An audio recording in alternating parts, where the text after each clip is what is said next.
আসসালামু আলাইকুম, আমি নওয়াজ শরীফ। আজকে আমি আপনাদেরকে সবথেকে বেশি গুরুত্বপূর্ণ কিছু তথ্য দিব, সেটা হচ্ছে লিপো ব্যাটারি নিয়ে। আমরা যখন লিপো ব্যাটারিগুলো কিনি, কেনার পরে আমরা অনেকেই দেখি যে ব্যাটারিটা পরের দিনই ফুলে গেল। তো এই ফুলে যাওয়ার কারণটা কি? এটা আমাদের ফল্ট ছিল নাকি যারা সেল করেছে যে সেলারগুলো তাদের ফল্ট ছিল? অনেক সময় সেলারদের ফল্ট থাকতে পারে, তবে আমরা দেখি যে ম্যাক্সিমাম সময় সেলারের থেকে যারা ইউজ করছে তাদের ফল্ট বেশি। আমরা যেরকম মিস্টার আর্ডিনো অনলাইন শপ পরিচালনা করি, আমরা সব কিছু কোয়ালিটি মেনটেন করে সাপ্লাই করার চেষ্টা করি। এরকম আরও কিছু অনলাইন শপ আছে যারা কোয়ালিটি মেনটেন করে প্রোডাক্ট সাপ্লাই করে। তো তাদের কাছ থেকেও যখন কোনো মানুষ একটা লিপো ব্যাটারি কেনার পরে দেখে যে ফুলে গেছে, তখন তারা সেখান থেকে সরে আসার চেষ্টা করে। আসলে এখানে আমাদের অনেক ভুল থাকতে পারে, সেটা হচ্ছে আমরা যারা ইউজার তাদেরই ম্যাক্সিমাম সময় ভুল থাকে। আগে আমাদেরকে ব্যাটারিটা বুঝতে হবে। ব্যাটারি অনেক রকম হতে পারে, অনেক। আমি একটা লিস্ট করেছি, সেখানে প্রায় 25 রকম রিচার্জেবল ব্যাটারি রয়েছে। তার মধ্যে সব থেকে বেশি ইউজ হয় হচ্ছে lithium ion battery, lithium polymer battery, তারপরে নিকেল ক্যাডমিয়াম, তারপরে লেড অ্যাসিড ব্যাটারি। এরকম আলাদা আলাদা কিছু ব্যাটারি আছে যেগুলো মানে বেশি ইউজ হয়। তারপরে নন রিচার্জেবল ব্যাটারি আছে, দেখা যাচ্ছে অ্যালকালাইন ব্যাটারি। তো এইগুলো ব্যাটারি হচ্ছে আপনার প্রত্যেকটা আলাদা আলাদা ব্যাটারি, অর্থাৎ প্রত্যেকটার গঠন কাজ আলাদা। এখন লিপো ব্যাটারিটা হচ্ছে আপনার অনেক বেশি পাওয়ার একই সাথে ডেলিভারি করতে পারে, সেই জন্য আমরা, এবং লাইট ওয়েট হয়, সেই জন্য আমরা ড্রোনে বা প্লেনে এই লিপো ব্যাটারিগুলো ব্যবহার করে থাকি। এখন আমরা একটু পরে আমাদের এখানে খাতাতে চলে আসবো এবং আপনাদেরকে আমি কিছু গুরুত্বপূর্ণ জিনিস ক্যালকুলেশন করে দেখানোর চেষ্টা করবো আসলে বিষয়টা কি। এখন আমি প্রথমে বলি, এই ব্যাটারিগুলো বানানো হয় সেল ভিত্তিক, অর্থাৎ প্রত্যেকটা সেলের ভোল্টেজ হচ্ছে দেখা যাচ্ছে 3.7 ভোল্ট। এটা লিপো ব্যাটারি। এখন দুইটা সেল দিয়ে যদি আমি সিরিজ কানেকশানে ব্যাটারি বানাই, সেক্ষেত্রে আমার ভোল্টেজ হয়ে যাবে 3.7 প্লাস 3.7, তাহলে হবে 3 3 6 আর 7 7 14, তার মানে 7.4 ভোল্ট। আমি যদি তিনটা সেলে বানাই, তাহলে 3 3 9 এবং 3 7 21, তার মানে 11.1 ভোল্টের ব্যাটারি হবে। অর্থাৎ সিরিজ কানেকশানে যদি আমি ব্যাটারি বানাই, 3.7 আকারে যোগ হতে থাকবে। এখন 3.7 ভোল্টের ব্যাটারি মানেই কি শুধুমাত্র 3.7 স্টোর করতে পারবে, নাকি 3.7-এর নিচে আমি নামালেও ক্ষতি হবে? এই প্রশ্নের উত্তরটা আমি আপনাদেরকে দিই। এখন প্রত্যেকটা সেল আপনাকে ফলো করতে হবে। এখন আপনি 100 সেলের ব্যাটারি বানান, বা 3 সেলের ব্যাটারি বানান, বা 2 সেলের ব্যাটারি বানান, আপনাকে টোটাল ভোল্টেজ হিসাব করা যাবে না। আপনাকে হিসাব করতে হবে ব্যাটারিটা সেভ রাখার জন্য প্রতিটা সেলের ভোল্টেজ। এখন আমাদের ব্যাটারির আমরা 3টা ভোল্টেজ ধরি। একটা হচ্ছে ম্যাক্সিমাম ভোল্টেজ, যত ভোল্টেজ সে স্টোর করতে পারবে প্রতিটা সেলে। এখন একটা 3.7 ভোল্টেজের সেল সর্বোচ্চ স্টোরেজ করতে পারে লিপো ব্যাটারি যদি হয়, সেক্ষেত্রে 4.2 ভোল্ট, অর্থাৎ সর্বোচ্চ ভোল্টেজ। আর সর্বনিম্ন ভোল্টেজ হচ্ছে 3 ভোল্ট। 3 ভোল্টের নিচে যদি আমি নামাই, ব্যাটারিটার কেমিক্যাল ড্যামেজ হয়ে যাবে এবং ব্যাটারিটা আমরা আর কখনোই চার্জ করতে পারবো না। যদি চার্জ করার চেষ্টা করি, তখন দেখবো যে আমাদের ব্যাটারিটা ফুলে গেছে। আবার এরকমও হয় যে আমরা যখন ভোল্টেজগুলো একবারে সম্পূর্ণ নামিয়ে দিই, নামিয়ে দেওয়ার পরে ব্যাটারির ভেতরে কিছু কেমিক্যাল রিয়াকশান হয় এবং ব্যাটারিটা ফুলে যায়। তার মানে কি, আপনি ব্যাটারিটার মিনিমাম ভোল্টেজ 3 ভোল্ট, মানে প্রতি সেলের। এখন টোটাল ভোল্টেজ আলাদা আর সেলের ভোল্টেজ আলাদা, তার মানে প্রতিটা সেলের ভোল্টেজ আপনি 3 ভোল্টের নিচে কখনোই নামাতে পারবেন না। এখন আপনার মনে প্রশ্ন আসতে পারে যে আমি ভোল্টেজগুলো চেক করবো কী করে? এখন একটা ব্যাটারি তো যদি আমি কিনে আনি, তাহলে 3.7-এর 3টা সেল কানেক্ট করা থাকে। এখানে দেখেন ব্যালেন্স পোর্ট আছে। এই ব্যালেন্স পোর্টের মাধ্যমে আপনি মাল্টিমিটার দিয়েও এই ভোল্টেজগুলো চেক করতে পারবেন, অথবা লিপো টেস্টার দিয়েও চেক করতে পারবেন। এখন লিপো টেস্টার দিয়ে আপনি প্রত্যেকটা সেলের ভোল্টেজ চেক করতে পারবেন এবং নির্দিষ্ট একটা ভোল্টেজে নামার পর আপনি অ্যালার্ম সেট করতে পারবেন। যদি আপনি চান যে আমি অ্যালার্ম সেট করব, সেটা আমরা সামনে কোনো একটা ভিডিওতে দেখবো অ্যালার্ম সেট করা। আমরা আজকে দেখবো শুধুমাত্র লিপো ব্যাটারিকে লিপো টেস্টার দিয়ে কীভাবে ভোল্টেজগুলো প্রত্যেকটা সেলে টেস্ট করতে হয় এবং মাল্টিমিটার দিয়েও কীভাবে টেস্ট করা যায়, কারণ সবার কাছে মাল্টিমিটার থাকবে না বা সবার কাছে লিপো টেস্টার থাকবে না। আচ্ছা, আর সব থেকে বেশি গুরুত্বপূর্ণ যেটা, সেটা হচ্ছে স্টোরেজ। আমরা অনেকে কি করি, আমরা একটা ব্যাটারি কেনার পর এসে চার্জারের সাথে কানেক্ট করে ফুল চার্জ করে ফেলি। এটা আমাদের মাইন্ড আসলে সেট আপ হয়ে গেছে যে আমরা যখন একটা ফোন ব্যবহার করি, ফোন একটা নতুন কেনার পরে, মানে যখন আমরা ব্যবহার করব, তার আগে আমাদেরকে দোকানদার বলে দেয় যে একবার 8 ঘন্টা আপনি চার্জ দেবেন বা এত ঘন্টা আপনি চার্জ দেবেন প্রথমবার। এটা বলে দেয়, কারণ ব্যাটারি যখন আপনি প্রথমবার ইউজ করবেন, তখন আপনাকে ফুল চার্জ করে ব্যবহার করতে হবে যখন আপনি ইউজ করবেন। আর লিপো ব্যাটারির বৈশিষ্ট্যটা একটু আলাদা। লিপো ব্যাটারিটি যখন আপনি ব্যবহার করবেন, আপনি কখনোই এটাকে ফুল চার্জ করবেন না। কখন আপনি ফুল চার্জ করতে পারবেন? ধরেন আপনি 1 ঘন্টা পরে আপনি কোথাও ফ্লাইটে নিয়ে যাবেন, আপনি ফ্লাইটে নিয়ে যাওয়া বলতে গেলে কি, আপনি ড্রোনে ইউজ করছেন, মানে ড্রোনে উড়াবেন বা প্লেনে উড়াবেন লাগিয়ে, সেক্ষেত্রে আপনি ব্যাটারিটা ফুল চার্জ করে নিয়ে গিয়ে সাথে সাথে আপনি উড়াবেন। এবং ব্যাটারির প্রত্যেকটা সেলের ভোল্টেজ আপনি 3-এর নিচে নামতে দিবেন না। এখন আপনি যদি মনে করেন যে না আমি একটা ব্যাটারি কিনলাম, কেনার পরে আমি এটাকে একটু টেস্ট করব, দেখবো যে ফুল চার্জ হচ্ছে কিনা, চার্জারটা ভালো আছে কিনা, সেক্ষেত্রে আপনি যদি ফুল চার্জ করে ফেলেন এবং ফুল চার্জ করে যদি রেখে দেন, আপনি যদি ইউজ না করেন, ব্যাটারিটা ফুলে যাবে। এখন আমি আপনাদেরকে একটা ঘটনা বলি। আমার ছোট ভাইকে হয়তো বা অনেকেই চিনে থাকবেন, অনেক খুঁটিনাটি বিষয়গুলো পারে এবং অনেক মেধাবী এবং অনেক কাজ করে। সে প্লেন তৈরি করা থেকে শুরু করে ইলেকট্রনিক্সের যে ডিপ কাজগুলো, কোনো কিছু রিপেয়ার করা, হটগান দিয়ে যে কাজগুলো করে, এগুলো মোটামুটি খুব ভালোভাবে কাজগুলো করে এবং বিভিন্ন সার্কিট সে ঠিক করে এবং নিজে সার্কিট বানায়। তো তার কাছে একটা ঘটনা ঘটেছে কিছুদিন আগে। অনেক কষ্ট করে টিফিনের টাকা জমিয়ে সে একটা ব্যাটারি কিনেছে, প্রায় 2400 টাকার আশপাশে ব্যাটারি, 2400 টাকার আশপাশে। তো এই ব্যাটারিটা কেনার পরে সে ফুল চার্জ করেছে, ফুল চার্জ করে ব্যাটারিটা রেখে দিয়েছে। এখন পরের দিন ব্যাটারিটা ফুলে গেছে। কিন্তু এটার ভুল হওয়ার কারণ কি? কারণ সে ব্যাটারিটা প্রথমে ফুল চার্জ করলো কিন্তু ইউজ করলো না। তার মানে আপনাকে বুঝতে হবে লিপো ব্যাটারি অনেক বেশি পাওয়ারফুল একটা ব্যাটারি, সেটাকে আপনি যখন রেখে দিবেন, আপনি কখনোই ফুল চার্জ করে রাখবেন না। যদি ফুল চার্জ করেন, আপনি আবার ব্যাটারিটার সাথে কোনো কিছু কানেক্ট করে চার্জটা নামিয়ে দেওয়ার চেষ্টা করবেন। এখন আপনি যে চার্জটা নামিয়ে দিবেন, এখানে কিন্তু অনেক সবথেকে বড় রিস্ক। ফুল চার্জ করার থেকেও চার্জ নামিয়ে দেওয়াটা সবথেকে বেশি রিস্ক। কেন? আপনি ভোল্টেজ আপনি ফলো করতে পারছেন না। আপনি যখন চার্জটা নামিয়ে দিচ্ছেন, অর্থাৎ আপনার 4.2 প্রতিটা সেলের ভোল্টেজ, আপনি 4.2 থেকে আপনি নামানোর চেষ্টা করে 3.8-এর আশপাশে রাখবেন। এটা হচ্ছে স্টোরেজ ভোল্টেজ, যখন আপনি লং টাইমের জন্য রাখার চেষ্টা করবেন। সেক্ষেত্রে আপনার দেখা যাবে যে চার্জ নামার সময় মানে আপনি বুঝতে পারবেন না যে 3.8-এর নিচেও নেমে যেতে পারে। অর্থাৎ দেখা যাচ্ছে 3.7, তারপর 3.6, এভাবে নামতে নামতে এসে একেবারে 1 ভোল্টেরও নিচে নেমে গেল। তখন এই ব্যাটারিকে আপনি আর কোনোদিন চার্জ করতে পারবেন না। আপনার ব্যাটারিটা টোটালি বাদ। অর্থাৎ এটা এতটাই সেন্সিটিভ ব্যাটারি যে আপনাকে এটা অবশ্যই আপনাকে ফলো করতে হবে যে কখনোই আপনি প্রত্যেকটা সেলের ভোল্টেজ 3-এর নিচে নামাতে পারবেন না। আর যখন আপনি লং টাইমের জন্য রাখবেন, তখন ব্যাটারিটার ভোল্টেজ 3.7 থেকে 3.85-এর আশপাশে রাখবেন। অর্থাৎ 7 দিন, 8 দিন, 10 দিন, 1 মাসের জন্য যখন ফেলে রাখবেন, তখন ব্যাটারির প্রত্যেকটা সেলের ভোল্টেজ যেন 3.8 হয়। এখন আমরা যেটা করি, ভুল করি, যেটা অনেক ইউটিউবার যেটা ব্যাখ্যা করে, সেটা হচ্ছে প্রত্যেকটা সেল সে আলাদাভাবে হিসাব না করে সে বলে টোটাল ভোল্টেজ আপনি 9-এর নিচে নামাবেন না। অর্থাৎ 3.7 ভোল্টেজের যদি এটা লিপো ব্যাটারি হয়, 3টা সেল দিয়ে বানানো হয়েছে, টোটাল 11.1 ভোল্টের ব্যাটারি, টোটাল স্টোরেজ করতে পারবে দেখা যাচ্ছে একটা সেলে 4.2 করে, তাহলে 3-4-12, 3×2=6, মানে 12.6 সর্বোচ্চ স্টোরেজ ক্ষমতা। এখন 12.6 ভোল্টেজ দিয়ে যদি আমি রেখে দিই, ব্যাটারিটা ফুলে যাবে। তাহলে আমি কি করতে পারি? আমি অনেকে এভাবে চিন্তা করে যে 9 ভোল্টের নিচে না নামালেই তো হলো। এখন আমার যদি 2টা সেলের ভোল্টেজ 4.2 করে থাকে, তাহলে 4×4=8 এবং 2×2=4, তারপর 8.4। এখন বাকি মাত্র আরেকটা সেল যেটা বাকি আছে, ওটাতে যদি 0.6 ভোল্টেজ থাকে, তাহলে কি আমার ব্যাটারিটা ঠিক থাকবে? অবশ্যই ঠিক থাকবে না। এখানে আপনার 2টা সেল ফুল চার্জ অবস্থায় থাকলো এবং একটা সেল মাত্র 0.6, যেটার ভোল্টেজ নেমে গেছে। এই ভুলটাই মানুষ ম্যাক্সিমাম সময় করে, যে টোটাল ভোল্টেজ দেখে। যে কোনো একটা সেলের ভোল্টেজ যদি 3 ভোল্টের নিচে নেমে যায়, তাহলে আপনি আর ইউজ করবেন না। অর্থাৎ এখন আপনাকে টোটাল ভোল্টেজ যদি আপনি দেখেন, সেক্ষেত্রে আপনি 9 মনে করবেন, কিন্তু আপনি 9 দেখবেন না, আপনি প্রত্যেকটা সেল ভোল্টেজ দেখবেন। এখন এটা প্রত্যেকটা সেল মাল্টিমিটার দিয়ে বারবার মাপা আপনার জন্য সময় সাপেক্ষ এবং কষ্টসাধ্য। তার জন্য আপনি একটা লিপো টেস্টার কিনে নেবেন, সেটাতে আপনি ভোল্টেজগুলো প্রত্যেকটা সেল, 1 নম্বর সেলের ভোল্টেজ কত, 2 নম্বর সেলের ভোল্টেজ কত, 3 নম্বর সেলের ভোল্টেজ কত, এটা আপনি অনায়াসে দেখতে পারবেন। আর কখনোই আপনি ব্যাটারি নতুন কেনার পরে ফুল চার্জ করবেন না। যখন আপনি মনে করছেন যে না আমি একটু কোনো কিছু ইউজ করব, টেস্ট করব, তার জন্য আপনার যে ভোল্টেজটা আছে সেটা দিয়ে আপনি চেক করবেন। আর লিপো ব্যাটারি হাতে পাওয়ার পরে ম্যাক্সিমাম মানুষ এসি কানেক্ট করে সরাসরি বিএলডিসি মোটর চালায়, কিন্তু বিএলডিসি মোটরে কোনো পাখা কানেক্ট করে না, বিধায় মোটরের আরপিএমটা একটু বেশি হয়।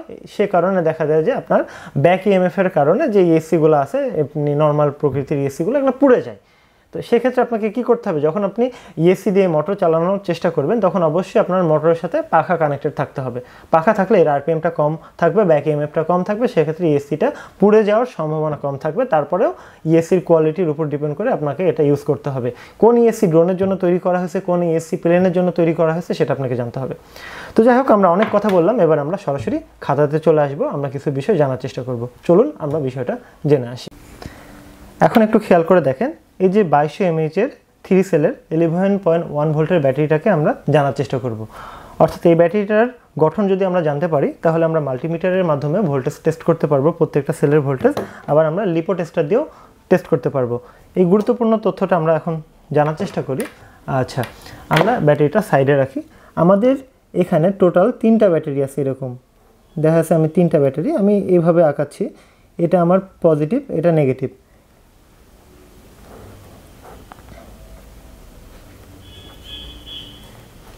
এরকম 3টা টোটাল ব্যাটারি আছে পজিটিভ নেগেটিভ আচ্ছা এখন যেটা করা হয়েছে আমাদের এই ব্যাটারিগুলোর প্রত্যেকটা হচ্ছে 2200 mAh এর সেল 2200 মিলি অ্যাম্পিয়ারের সেল মিলি অ্যাম্পিয়ার পার আওয়ারের সেল এটাও তাই 2200 milliampere per hour 2200 milliampere per hour এখন প্রত্যেকটা সেলের ভোল্টেজ হচ্ছে 3.7 ভোল্ট 3.7 ভোল্ট 3.7 ভোল্ট আচ্ছা ব্যাটারিটা যখন আপনি সিরিজে কানেক্ট করবেন তখন কি হবে সেটা আপনাকে জানার চেষ্টা করতে হবে হ্যাঁ এখন আপনি যখনই ব্যাটারি সিরিজে কানেক্ট করবেন তখন ভোল্টেজগুলো যোগ হয় কারেন্ট হচ্ছে সবগুলো সমান থাকে তাহলে আমি যদি এই যে এটার সাথে প্লাস মাইনাস কানেক্ট করলাম এটার সাথে প্লাস মাইনাস কানেক্ট করলাম এই যে আমি এখান থেকে যেটা পাবো এই যে এটা হচ্ছে আমার গ্রাউন্ড জিএনডি বা নেগেটিভ আমার হাতের লেখাটা খুব একটা ভালো না আচ্ছা এখান থেকে আমি একটা পাবো সেটা হচ্ছে আমার 1s বলি আমরা একে এখান থেকে যেটা আমরা পাবো সেক্ষেত্রে আমরা এটাকে বলি 2s আর এখান থেকে আমরা যেটা পাবো সেটাকে আমরা বলি 3s আচ্ছা আমরা এই যে দেখলাম না এটা টোটাল ব্যালেন্স পোর্ট এটা হচ্ছে এই ব্যালেন্স পোর্ট 4টা তার এইভাবে আছে আর কি আচ্ছা আর যে মেন তার আছে এখান থেকে আমার মোটা তার দিয়ে আউটপুট নেওয়া থাকে এবার এখানেও মোটা তার দিয়ে আউটপুট নেওয়া থাকে এটা হচ্ছে মূল নেগেটিভ এটা হচ্ছে মূল পজিটিভ এখন যেটা হচ্ছে যেহেতু আমার সিরিজে কানেক্ট করেছি ভোল্টেজটা যোগ হচ্ছে কীভাবে প্লাস প্লাস তাহলে সমান কত হয় 3 3 9 এবং 3 7 21 তাহলে 11.1 ভোল্ট কিন্তু কারেন্টটা এটাও সমান থাকে এটা সমান টোটাল কারেন্টও থাকে 2200 মিলি অ্যাম্পিয়ার পার আওয়ার আচ্ছা এখন আমরা ভোল্টেজ মাপতে পারি কিভাবে এই সেলের ভোল্টেজ মাপতে গেলে এইভাবে মাল্টিমিটার ঠেকাবো এই সেলের ভোল্টেজ মাপতে গেলে এইভাবে মাল্টিমিটার ঠেকাবো এই সেলের ভোল্টেজ মাপতে গেলে এইভাবে মাল্টিমিটার ঠেকাবো তো সেক্ষেত্রে আমার দেখেন এখান থেকে একটা তার বের করা আছে এখান থেকে একটা তার বের করা আছে আমি এই ব্যাটারির ভোল্টেজ চাইলে মাল্টিমিটার দিয়ে এই দুইটার সাথে ঠেকাবো আমি যদি এই দুইটার ভোল্টেজ চাই মাল্টিমিটারের মাধ্যমে এই দুইটা ঠেকাবো এই ভোল্টেজ চাইলে মাল্টিমিটারের মাধ্যমে এই দুইটা ঠেকাবো অর্থাৎ আমি এইভাবে ঠেকিয়ে এটার ভোল্টেজ পাচ্ছি এইভাবে ঠেকিয়ে এটার ভোল্টেজ পাচ্ছি এইভাবে ঠেকিয়ে এটার ভোল্টেজ পাচ্ছি যদি আপনার কাছে লিপো টেস্টার না থাকে তবে সেক্ষেত্রে আমরা এখন একটু প্র্যাকটিক্যালে দেখার চেষ্টা করি এই যে আমার কাছে দেখেন একটা মাল্টিমিটার আছে মাল্টিমিটারটা একটু আমি উঁচা করে রাখার চেষ্টা করি তাহলে আপনার বুঝতে সুবিধা হবে আচ্ছা আমি এটা লাইট জ্বালিয়ে দিলাম আমার কাছে এবার দেখেন এখানে ব্যালেন্স পোর্ট আছে আচ্ছা এই যে ব্যালেন্স পোর্ট এই ব্যালেন্স পোর্টের মাধ্যমে এখানে দেখেন একটু বের করা আছে হালকা করে দেখেন একটু কানেকশন বের করা আছে আর কি এইটার মাধ্যমে আমি টেস্ট করতে পারবো প্রয়োজনে আপনি জাম্পার ওয়্যারও ব্যবহার করতে পারবেন আচ্ছা এটা মাল্টিমিটারটা একটু ঠিকভাবে রেখে আমি ভোল্টেজটা মাপার চেষ্টা করি ধরেন আমি প্রথমে কি করব এই যে শেষেরটা কিন্তু গ্রাউন্ড হ্যাঁ শেষেরটা আমি এখন মাপার চেষ্টা করব যে শেষেরটা এইভাবে ধরে ভোল্টেজটা একটু খেয়াল করে দেখবেন থামেন 3.79 অর্থাৎ স্টোরেজ ভোল্টেজের মধ্যে আছে যেহেতু এটা আমরা সেল করব এটা নতুন ব্যাটারি এটার ভোল্টেজ দেখেন আমি নতুন ব্যাটারি দিয়ে ভোল্টেজ দেখাচ্ছি 3.79 এর আশপাশে অর্থাৎ স্টোরেজ ভোল্টেজ আপনার থাকতে হবে 3.7 থেকে 3.85 আমি এখন পরবর্তী সেল মাপবো অর্থাৎ এই যে মাঝের দুইটা এই মাঝের দুইটা যদি দেখি এটা 3.78 এখন লাস্টেরটাও আমি মাপার চেষ্টা করি এইভাবে যেটা আমরা দেখলাম যে এরকম একা একা হাতে ভিডিও করা আর ধরা কিন্তু অনেক কষ্ট এইভাবে আমরা যখন মাপবো দেখেন পরে লাস্ট সেলের যে ভোল্টেজ এটা 3.80 ঠিক আছে আর আমি টোটাল ভোল্টেজ মাপতে চাইলে যে এই প্রথমটা এবং শেষেরটা মাপতে হবে তাহলে আমি টোটাল ভোল্টেজ পেয়ে যাব আচ্ছা আমি এটা ধরতে পারছি না এটাই হচ্ছে সমস্যা দেখেন টোটাল 11.40 এই টোটাল ভোল্টেজটা আপনি এখানেও পাবেন এটাতেও যদি ধরেন তাহলে আপনি তাই পাবেন দেখেন 11.40 আচ্ছা এখন আরেকটা বিষয় আমি আপনাদেরকে দেখানোর চেষ্টা করি এইভাবে তো আমরা দেখলাম এবার আমরা যেটা দেখব লিপো টেস্টারের মাধ্যমে ব্যাটারিটা কিভাবে আমরা চেক করতে পারি এখন লিপো টেস্টারটা একটু ভালোভাবে খেয়াল করে দেখেন একটু ভালো করে খেয়াল করে দেখলে বুঝতে পারবেন এই যে এখানে negative 1s 2s 3s 4s 5s এভাবে সিরিয়ালে কানেক্ট করতে হবে। অর্থাৎ প্রথম পিন হচ্ছে নেগেটিভ কি প্রথমটা, তারপরে 1s 2s। এখন আমি লিপো টেস্টার কীভাবে কানেক্ট করতে পারি, আমার যদি এটা নেগেটিভ হয় এটা নেগেটিভের সাথে কানেক্ট করব এটা, তারপরে 1s 2s 3s এভাবে। এখন আমি যদি ব্যালেন্স পোর্টটা ঠিক আমার ডায়াগ্রামের মতো করে রাখি তাহলে প্রথমটা নেগেটিভ, শেষেরটা কিন্তু একেবারে মূল পজিটিভ, মানে 11.1 তাহলে আমরা এভাবে কানেকশান করে ফেলি। হ্যাঁ, খেয়াল করে দেখেন এটা কোনো কঠিন কিছু না, আমরা জাস্ট এইভাবে কানেক্ট করে দিলাম। এখন দেখেন আমার এখানে দেখাবে অল 11.3 মানে টোটাল ভোল্টেজ, প্রথম সেলের ভোল্টেজ, দ্বিতীয় সেলের ভোল্টেজ, তৃতীয় সেলের ভোল্টেজ। আমার কিন্তু নাম্বার ওয়াইজ দেখাবে যে অল ভোল্টেজ দেখেন 11.3, প্রথম সেলের ভোল্টেজ 3.75, দ্বিতীয় সেলের ভোল্টেজ 3.77, তৃতীয় সেলের ভোল্টেজ 3.81। হ্যাঁ, আমরা এখন ভোল্টেজটা চেক করতে পারছি। অনেকের ক্ষেত্রে এরকম হতে পারে লাগানোর সাথে সাথে অ্যালার্ম দিচ্ছে, সেক্ষেত্রে অ্যালার্মটা সেট করা থাকতে পারে। আপনি কিভাবে অ্যালার্মটা সেট করবেন, যে কোনো একটা সেলের ভোল্টেজ আপনি সেট করে নিতে পারবেন। এত ভোল্টের নিচে যদি নামে তাহলে আপনার অ্যালার্ম বাজবে। আমি এটা ডাবল ক্লিক করব, দেখেন ডাবল ক্লিক করলে এরকম করে আমি পয়েন্ট বাড়াতে পারবো, কমাতে পারবো। অফেও একটা অপশান আসছে দেখেন, আমি যদি মনে করি অফ রাখবো এভাবে আমি অফে গিয়ে থামিয়ে দেবো, এটা অফ। 3.8 উপরে আর নামবে না, এখন অ্যালার্ম বাজবে না। যে ভোল্টেজই নামুক অ্যালার্ম বাজবে না। তবে আমি যদি চাই যে আমি অ্যালার্ম সেট করব, এখন আপনি চাচ্ছেন 3.7 নিচে আসলে অ্যালার্ম বাজবে, সেক্ষেত্রে আপনি কি করবেন, এই যে ডাবল প্রেস করে এই ভোল্টেজটা 3.7 সেট করে দিবেন। 3.7 নিচে নামলে অ্যালার্ম বাজবে। আচ্ছা, আমি এখন দেখব ভোল্টেজ আমার কত, যে কোনো একটা সেলের সর্বনিম্ন ভোল্টেজ 3.75, 3.77, 3.81। আমি এখন টেস্ট করব আসলে 3.8 নিচে নামলে অ্যালার্ম বাজবে। আমি এটা সেট করে দিই।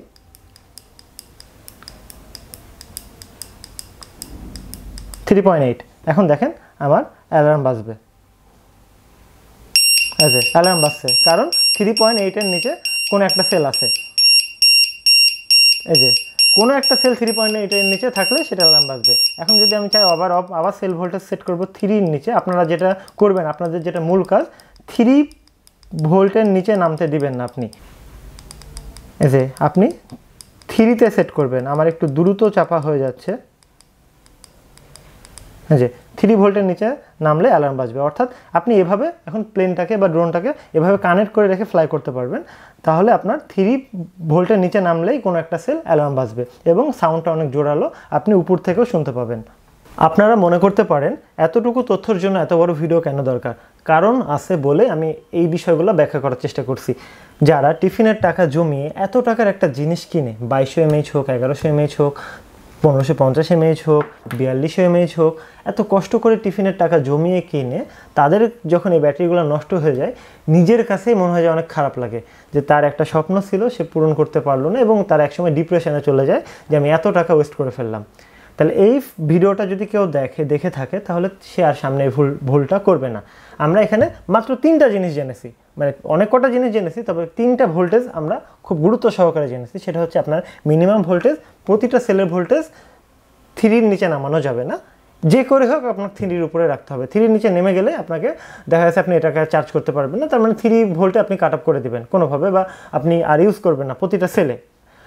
এখন আপনি আরেকটা ভোল্টেজ জানেন, সেটা হচ্ছে 3.7 থেকে 3.85 আশপাশে, যেটা স্টোরেজ ভোল্টেজ। এখন আপনি বলতে পারেন আমি যখন 1 মাস 2 মাস এর জন্য রেখে দেবো, 3.85 থেকে কমতে কমতে একসময় 3.1 চলে আসবে, কোনো সমস্যা নেই। আপনি স্টোরেজ মোডে রেখেছেন না 3.85 থেকে 3.7 আশপাশে, যখন আপনি দেখবেন ভোল্টেজটা নেমে গেছে আবার একটু চার্জ করে নেবেন এবং 3.7 থেকে 3.85 আশপাশে রাখার চেষ্টা করবেন। যখন দেখবেন আপনার ভোল্টেজটা একটু বেড়ে গেছে, দেখা যাচ্ছে 4 ভোল্টের আশপাশে প্রতিটা সেলের ভোল্টেজ হয়ে গেছে, তখন আপনি আবার ভোল্টেজটা কোনো একটা কুলার, দেখা যাচ্ছে 12 ভোল্টের কুলার বা 12 ভোল্টের একটা লাইট কানেক্ট করে ভোল্টেজটা একটু নামিয়ে দেওয়ার চেষ্টা করবেন। তবে আপনি 3-এর নিচে কোনোভাবে নামাবেন না। সেক্ষেত্রে আপনাকে একটা লিপো টেস্টারে অ্যালার্ম যদি সেট করে দিতে পারেন, তাহলে ভোল্টেজটা নেমে গেলেই, 3-এর নিচে নেমে গেলেই বা 3.1-এর নিচে নেমে গেলেই বা 3.7-এর নিচে নেমে গেলে, আপনি যেটাতে সেট করবেন তার নিচে নেমে গেলে সে অ্যালার্ম দিবে বা বিপ দিবে, তাহলে আপনার আর কোনো প্রকার সমস্যা থাকবে না। আপনি লিপো টেস্টার যদি কানেক্ট করে রাখতে পারেন, লিপো টেস্টারে যেহেতু অ্যালার্ম দেওয়া থাকে। আর আরেকটা ভোল্টেজ আমরা পেলাম, সেটা হচ্ছে সর্বোচ্চ ভোল্টেজ। সেটা শুধুমাত্র তখনই আমরা উঠাবো যখন আমরা কোনো কিছু ফ্লাইটে নিয়ে যাব বা একটা প্রজেক্টে কোনো একটা মানে ব্যাটারিকে রান করব বা সর্বোচ্চ পাওয়ার আমরা নিব, সেই ক্ষেত্রে আমরা ফুল চার্জ করব। কারণ ব্যাটারিটা যদি আপনি ফুল চার্জ করে রাখেন সেক্ষেত্রে ভেতরে মানে ফুলে যায় এক্সট্রা পাওয়ারের কারণে। এটা খুব সেন্সিটিভ একটা জিনিস। আর 3 ভোল্টের নিচে যদি সেলগুলো নেমে যায় সেক্ষেত্রে সেলের ভেতরে কেমিক্যাল একটা রিয়াকশন হয়, এই ব্যাটারিগুলোর আপনি আর পুনরায় চার্জ করতে পারবেন না। আশা করি সবার ভালো লেগেছে। ভিডিওটা লম্বা হলেও অনেক গুরুত্বপূর্ণ তথ্য ছিল বিধায় আপনারা শেষ পর্যন্ত দেখেছেন, এবং আপনাদের হয়তোবা যে ভুলটা ছিল সেই ভুলটা হয়তোবা আর সামনে থাকবে না। এইরকম গুরুত্বপূর্ণ ইনফরমেশন যুক্ত ভিডিও পেতে আমাদের চ্যানেলটি সাবস্ক্রাইব করুন, এবং যাদের এই লিপো ব্যাটারি থেকে শুরু করে মাল্টিমিটার বা লিপো টেস্টার বা যে কোনো ইলেকট্রনিক্স কম্পোনেন্ট, আরডিনোর পার্টসপাতি বা রোবোটিক্সের পার্টসপাতি বা ড্রোনের পার্টসপাতি যদি প্রয়োজন হয়ে থাকে আমাদের সাথে যোগাযোগ করবেন। হোয়াটসঅ্যাপের মাধ্যমে অর্ডার করতে পারবেন, ফোন কলের মাধ্যমে অর্ডার করতে পারবেন, অ্যাপের মাধ্যমে অর্ডার করতে পারবেন, ওয়েবসাইটের মাধ্যমে অর্ডার প্লেস করতে পারবেন। গোটা বাংলাদেশ আমাদের হোম ডেলিভারি ব্যবস্থা রয়েছে। যাদের যা কিছু প্রয়োজন আমাদের কাছ থেকে নেওয়ার চেষ্টা করবেন, তাহলে আমরাও এগিয়ে যেতে পারবো, আমরা সাথে করে আপনাদেরকেও এগিয়ে নিয়ে যেতে পারবো। আমি এতক্ষণ কথা বলছিলাম নওয়াজ শরীফ। ভালো থাকবেন, বাবা মা ও প্রিয় মানুষদের খেয়াল রাখবেন। ধন্যবাদ।